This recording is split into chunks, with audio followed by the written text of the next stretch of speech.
Chapyo mga kamaster, good morning sa inyong lahat. So nandito tayo ngayon mga kamaster sa may Bolobok Crack Shelter mga kamaster. Ito ipapakita ko sa inyo yung karatulan niya.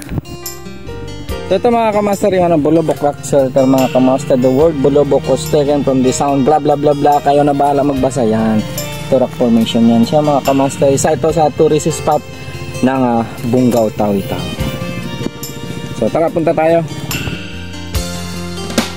So yun, bababa na kayo mga kamaster sa may mga cave yan.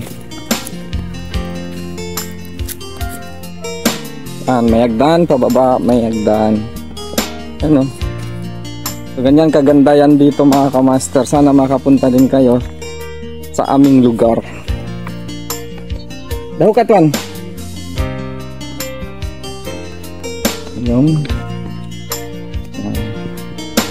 so pumunta kami dito para mga kamaster, para mag pictorial ang aking kapatid na yung para sa kasal niya sa October 15, kaya umuwi ako ng Tawi-Tawi.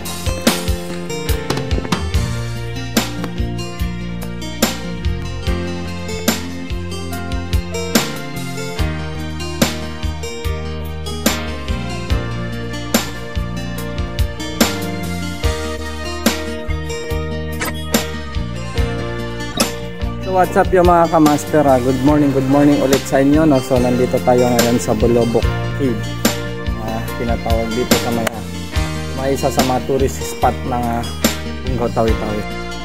So yun mga kamaster, makikita nyo yung mga rock formation natin dito, napakaganda mga kamaster. Sana makapunta kayo dito sa lugar namin para kung nandito man ako, pwede ko kayo i-tour, walang bayad po yun, para ipakita ko sa inyo yung buong video.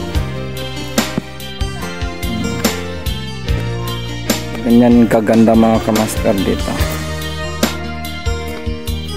So, nag-set up yung mga kasama ko, lalo na yung batch ko na yun, napakagaling mag-makeup.